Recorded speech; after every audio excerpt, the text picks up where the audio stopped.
На повестке 3 ключевых вопроса, которые отражают реальное положение страны. Первый. Выборы в Таджикистане.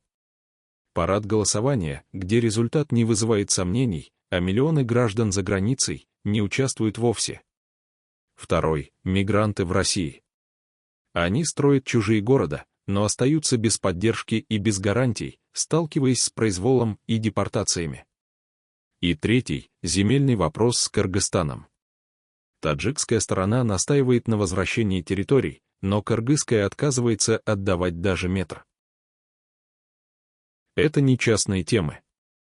Это суть современного Таджикистана. Народ разбросан, границы спорны, выборы формальны. Начнем.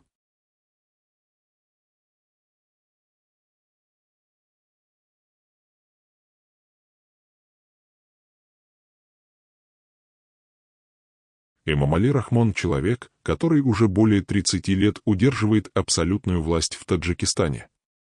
Пришел он к ней на волне гражданской войны, а остался благодаря хитро выстроенной системе подавления несогласных и личного обогащения. Таджикистан — одна из беднейших стран постсоветского пространства, несмотря на богатые природные ресурсы, стратегическое положение и трудолюбивый народ. Но почему страна остается в глубокой бедности, а ее лидер сколотил многомиллиардное состояние? Ответ кроется в управлении, основанном на коррупции, репрессиях и семейном правлении. Когда Рахмон пришел к власти в 1992 году, страна была охвачена гражданской войной. Формально он выступал как лидер, который должен был объединить раздираемую конфликтами страну. Но вместо этого он начал выстраивать систему, при которой вся власть и ресурсы переходили в руки его семьи и приближенных. Постепенно он полностью уничтожил оппозицию. Под предлогом борьбы с экстремизмом и терроризмом сотни людей были арестованы, убиты или вынуждены покинуть страну. Любая критика власти карается жесткими мерами, а независимые журналисты и активисты подвергаются репрессиям. Экономика Таджикистана практически полностью контролируется Рахмоном и его семьей. Все прибыльные сферы — энергетика, строительство, импорт и экспорт — оказались в руках его родственников.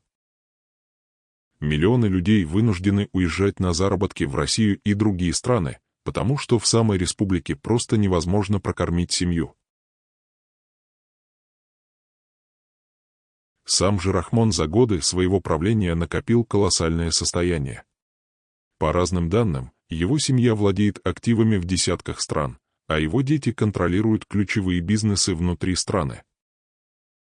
При этом официально он продолжает позиционировать себя как слугу народа и отца нации. Одна из главных трагедий режима — это уничтожение любой альтернативы. Рахмон сделал так, чтобы в стране не осталось политических конкурентов. В 2016 году он провел референдум, который позволил ему править пожизненно. Также убрал возрастные ограничения, что позволило его сыну Рустаму Эмомали занять пост председателя парламента и фактически стать наследником. Таджикистан — страна, где население вынуждено выживать в условиях тотального контроля и бедности. Средняя зарплата составляет около $150, а цены на продукты и коммунальные услуги растут с каждым годом. Люди вынуждены брать кредиты, закладывать жилье и уезжать за границу в поисках работы. При этом власть продолжает тратить миллионы на роскошные дворцы, элитные автомобили и бессмысленные проекты. В Душанбе строятся дорогие здания и памятники в честь самого Рахмона, а сельские районы остаются без дорог, больниц и школ. Еще один важный момент — полное отсутствие свободы слова. Любая критика режима воспринимается как преступление. Журналистов, блогеров и даже обычных граждан могут арестовать за комментарии в соцсетях. Силовые структуры работают исключительно в интересах семьи Рахмона, защищая не народ, а режим. Рахмон выстроил культ личности, который не имеет аналогов в Центральной Азии. Его называют основателем мира, лидером нации, а его фотографии висят в каждом учреждении. В школах детей учат восхвалять президента, а по телевидению круглосуточно идут репортажи о его великих достижениях. Но за фасадом стабильности скрывается страна, находящаяся в глубоком кризисе. Таджикистан занимает одни из последних мест в мировых рейтингах по уровню жизни, здравоохранению и свободе. Молодежь уезжает, потому что не видит будущего. Сельские регионы пустеют, потому что там невозможно нормально жить. Власть продолжает грабить страну, а народ остается нищим и бесправным. И что самое страшное, в ближайшие годы ситуация может стать еще хуже. Экономическая зависимость от мигрантов, рост внешнего долга и постоянные репрессии создают ситуацию, при которой страна может окончательно погрузиться в хаос. Рахмон строит Таджикистан не для народа, а для себя и своей семьи. Но вопрос в том, сколько еще продержится его режим и чем это закончится для страны. Несмотря на то, что Эмомали Рахмон преподносит себя как миротворца и создателя стабильности, в реальности его режим ведет страну к еще большей зависимости от внешних игроков. Огромные долги перед Китаем, Россией и международными кредиторами ставят Таджикистан в положение слабого звена в регионе. Китай активно скупает месторождения полезных ископаемых, получает право на строительство стратегически важных объектов, а взамен Таджикистан теряет контроль над собственной экономикой. В стране растет китайское присутствие, но народ ничего не получает от этих сделок, все деньги оседают в карманах элиты.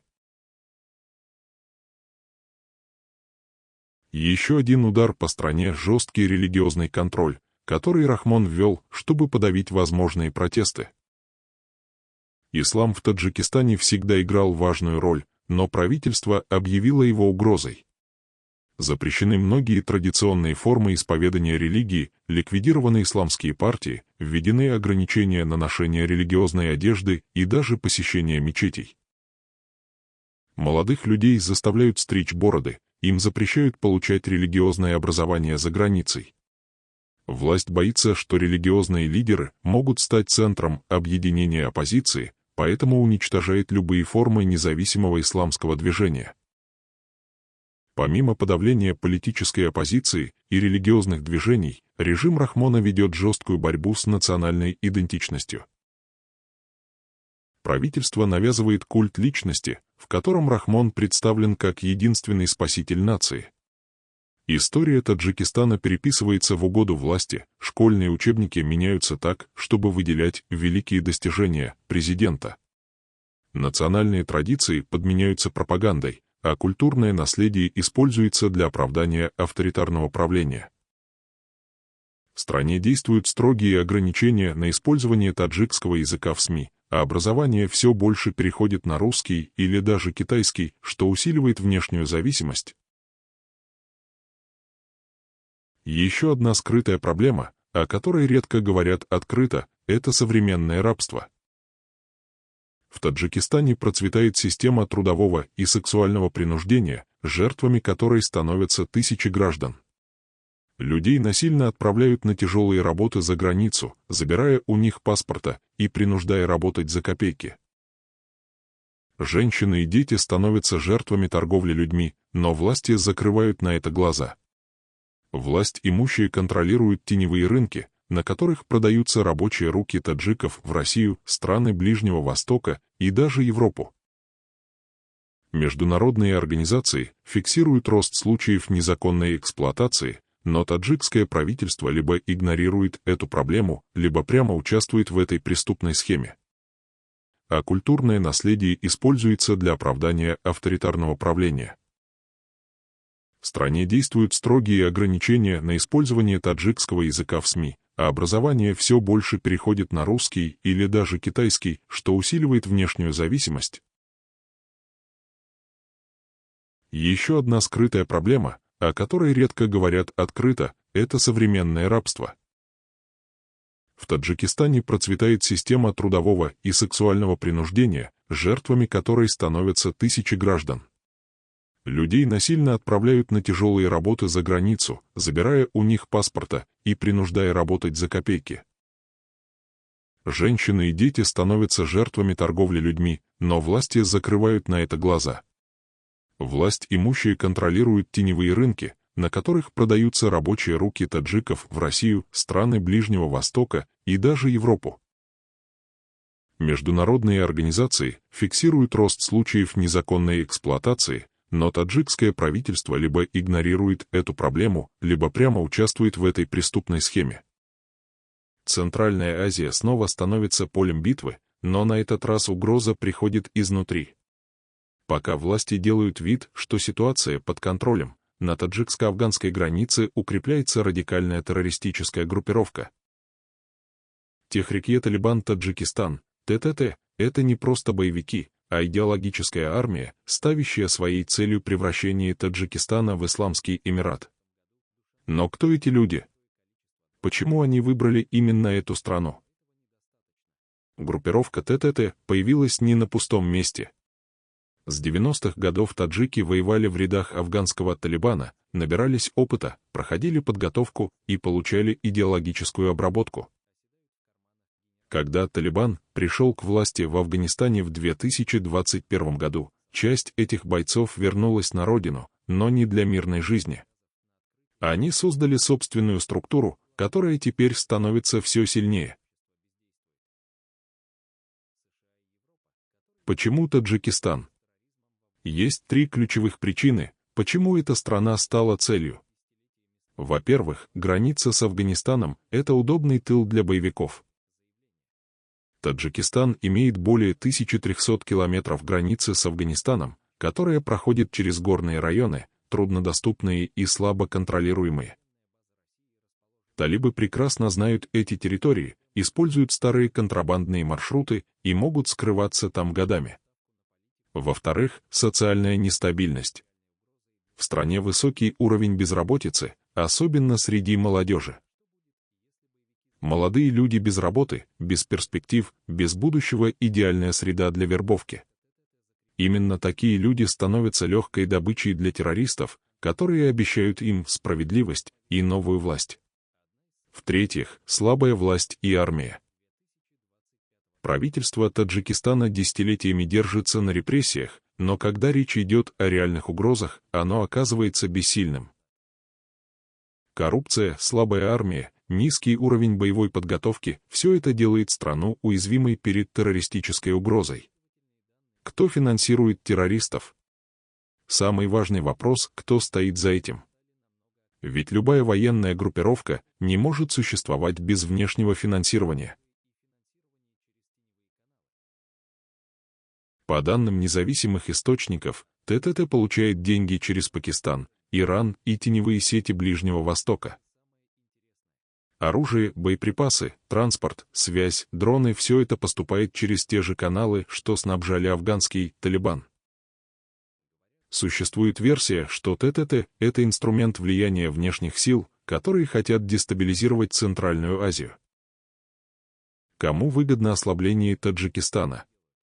Почему страны, которые активно боролись с терроризмом в Афганистане, сейчас делают вид, что ничего не происходит? Почему власти Таджикистана ничего не делают? Вот главный вопрос, который беспокоит всех. Почему таджикские власти молчат, когда на границе уже идут столкновения, а боевики атакуют военные объекты? Во-первых, они боятся признать реальную угрозу. Если власти официально заявят, что ситуация выходит из-под контроля, это будет означать провал политики безопасности. Они делают вид, что все нормально, чтобы не паниковать население и не провоцировать беспорядки.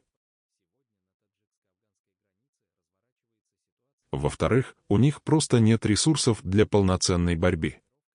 Таджикская армия технически устарела, солдаты плохо подготовлены, а оборонные бюджеты разворовываются. Власти делают ставку на международную помощь, но ни Россия, ни США пока не спешат вмешиваться. Но пока правительство молчит, террористы укрепляются.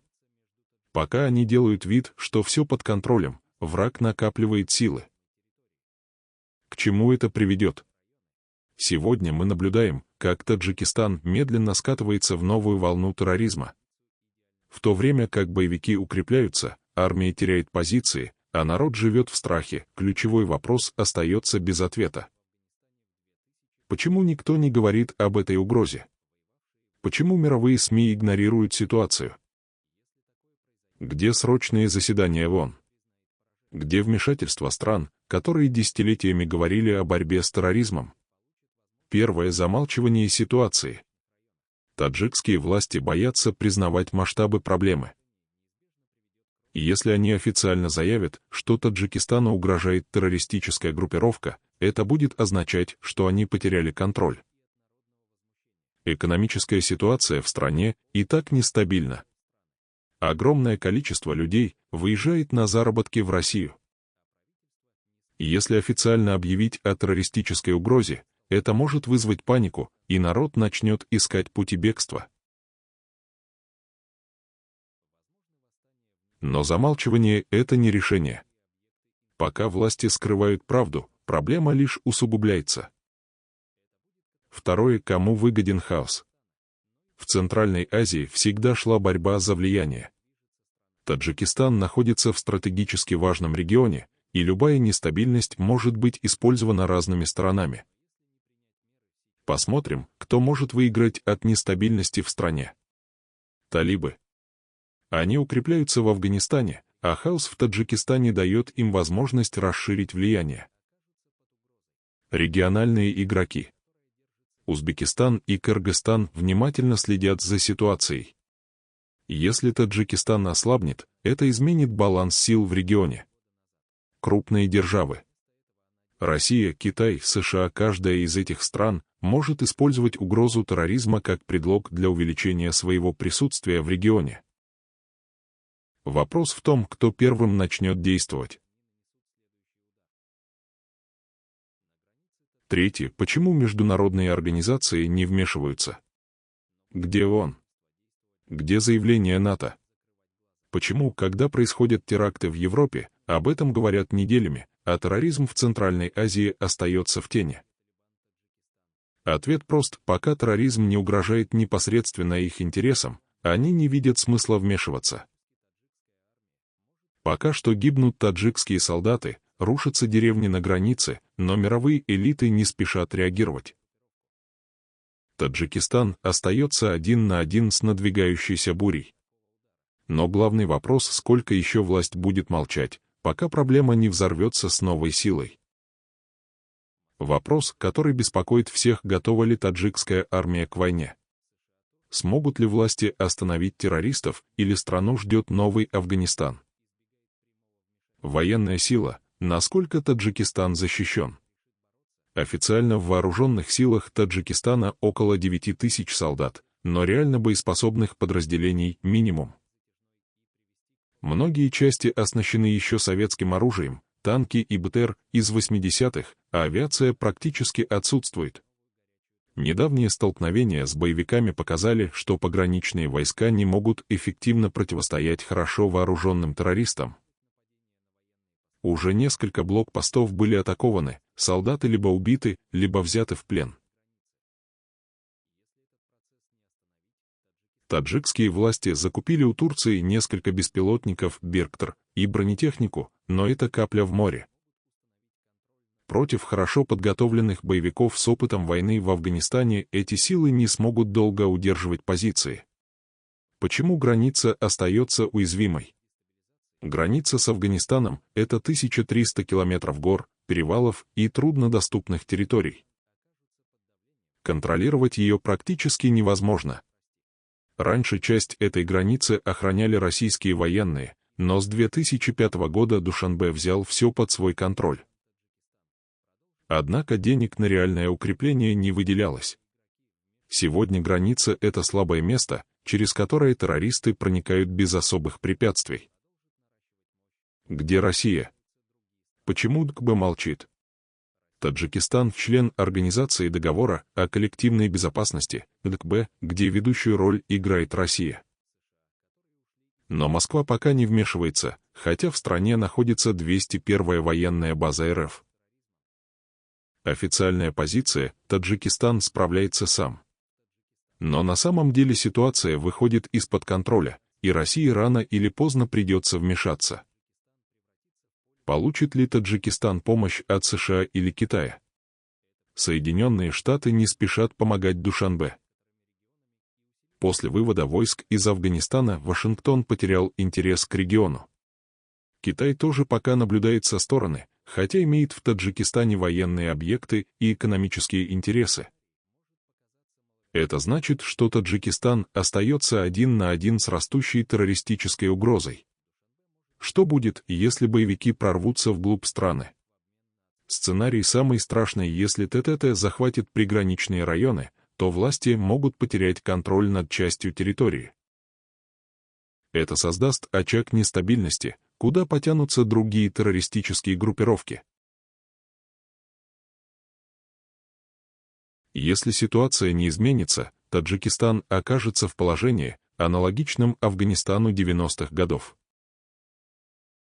Но готов ли к этому народ? Как долго власть сможет скрывать правду? Гражданство России больше не для таджиков. Люди уже шепчутся: все, теперь и этого не будет. Новое заявление Лаврова о двойном гражданстве вызвало волну вопросов и тревоги среди сотен тысяч мигрантов. Что не договаривают власти? Может ли Россия закрыть эту возможность, и что тогда делать людям, которые уже живут и работают в РФ? Что сказал Лавров и почему это важно? В последние годы тема двойного гражданства между Россией и Таджикистаном становится все более острой. С одной стороны, Россия ведет жесткую миграционную политику, вводя новые законы и ограничения. С другой, сотни тысяч граждан Таджикистана уже давно построили свою жизнь в России, оформили документы, обзавелись работой и семьями. Но что теперь? Министр иностранных дел России Сергей Лавров неожиданно прокомментировал этот договор, и его слова вызвали настоящий резонанс. Он заявил, что соглашение 1995 года остается в силе, но всегда есть это тревожное «но». Значит ли это, что власти всерьез рассматривают возможность его пересмотра? Официально договор дает возможность гражданам Таджикистана получить российский паспорт, не отказываясь от таджикского. Это огромный плюс: можно спокойно работать, учиться, лечиться и жить в России без риска депортации. Но в условиях новых миграционных правил это соглашение может оказаться под угрозой. Российские власти уже несколько лет усиливают контроль за мигрантами, вводят жесткие законы, а теперь еще и появились новые квоты и ограничения на получение гражданства. Означает ли это, что таджикам больше не дадут возможности оформить российский паспорт?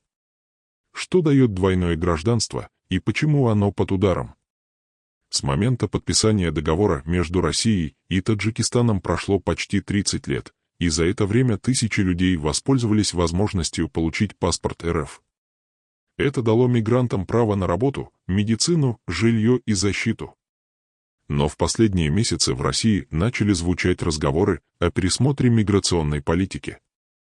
Все больше регионов жалуются на наплыв мигрантов, а некоторые политики прямо говорят, что необходимо сократить выдачу гражданства иностранцам. Кроме того, не стоит забывать про власти Таджикистана, которым невыгодно массовое получение россиянства их гражданами. Чем больше людей уезжают в Россию, тем меньше рабочей силы остается в стране. Поэтому в последние годы таджикские власти начали давить на тех, кто оформил гражданство РФ, ставя их перед выбором: либо ты гражданин Таджикистана, либо России, другого варианта не будет. Какой сценарий готовится? Вполне возможно, что в ближайшее время будут пересмотрены условия договора или введены новые барьеры для получения гражданства. Возможны ли изменения и как это повлияет на мигрантов? На фоне ужесточения миграционной политики слухи об изменении договора о двойном гражданстве приобретают особое значение. Что, если Россия решит полностью пересмотреть этот документ?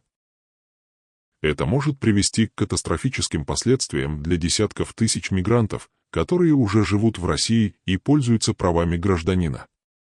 Если договор будет изменен или отменен, это означает, что мигранты могут потерять возможность оформлять гражданство РФ. Те, кто уже имеет два паспорта, могут оказаться перед выбором: отказаться от одного из них. Будут введены новые проверки и ограничения на получение российских документов. Сложнее всего окажется тем, кто уже живет в России. Они могут попасть под новые правила, которые ограничат их статус или даже приведут к депортации. Пока власти не дают четкого ответа, но опыт показывает, если вопрос обсуждается на высоком уровне, значит, уже готовится почва для изменений. Что делать мигрантам? Самый главный вопрос, что делать людям, которые уже получили российский паспорт или только планируют это сделать. Во-первых, внимательно следить за любыми изменениями в миграционном законодательстве. Если договор будет пересмотрен, важно знать, какие новые правила введут. Во-вторых, тем, кто только собирается подавать документы, нужно сделать это как можно быстрее, пока никаких изменений не произошло. Если условия получения гражданства изменятся, это может стать гораздо сложнее. В-третьих, тем, кто уже получил гражданство, нужно внимательно следить за новыми инициативами и возможными ограничениями. Сейчас неопределенность слишком велика, а это значит, что любой неожиданный шаг властей может изменить правила игры. Но главный вопрос остается открытым, не будет ли этот договор просто отменен. Россия всегда оставалась главным направлением для трудовых мигрантов из Таджикистана. Для многих этот договор стал не просто возможностью, а единственным шансом на стабильное будущее. Люди получали доступ к рынку труда, могли оформлять документы, устраиваться на работу официально и без страха депортации. Это было спасением для тысяч семей, которые отправляли деньги домой, поддерживая экономику своей страны. Но теперь, когда власти все чаще говорят о новых правилах, остается один вопрос: сколько еще просуществует эта схема?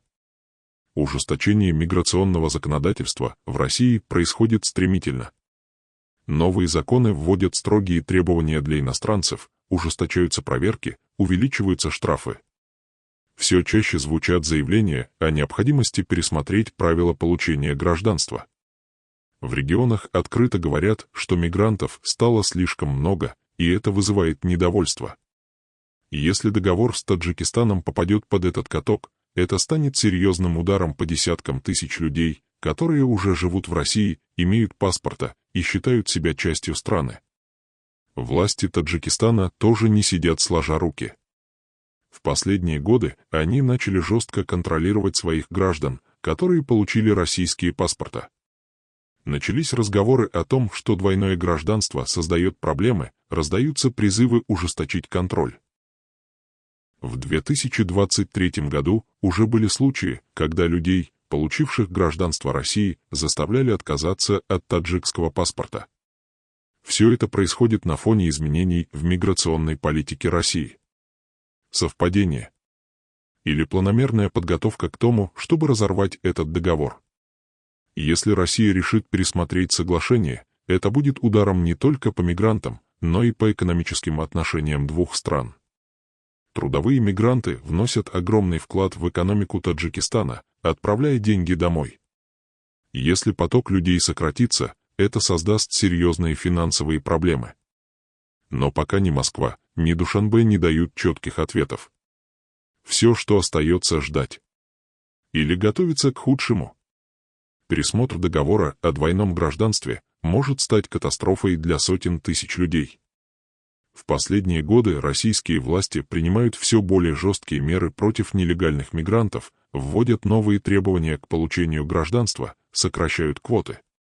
Уже сейчас миграционная служба массово проверяет документы выходцев из Центральной Азии, а в некоторых регионах звучат призывы пересмотреть саму возможность получения гражданства иностранцами. Если договор с Таджикистаном окажется под угрозой, это может означать тотальные проверки, отмену паспортов, а в худшем случае массовые депортации. Но не стоит забывать, что в Таджикистане тоже не рады массовому оттоку населения в Россию. За последние годы давление на обладателей российского паспорта возросло. Гражданам, оформившим российское гражданство, начали ставить жесткие условия: или ты гражданин Таджикистана, или России. В некоторых случаях людей заставляют отказываться от российского паспорта, угрожая административными последствиями. Более того, ряд депутатов открыто заявляют, что система двойного гражданства размывает национальную идентичность и должна быть пересмотрена. Если договор о двойном гражданстве отменят или изменят, что ждет тех, кто уже оформил российский паспорт? Возможно, придется выбирать между гражданствами, а это значит терять право и возможности в одной из стран. Уже сейчас юристы предупреждают, что изменения в законах могут коснуться даже тех, кто давно получил гражданство.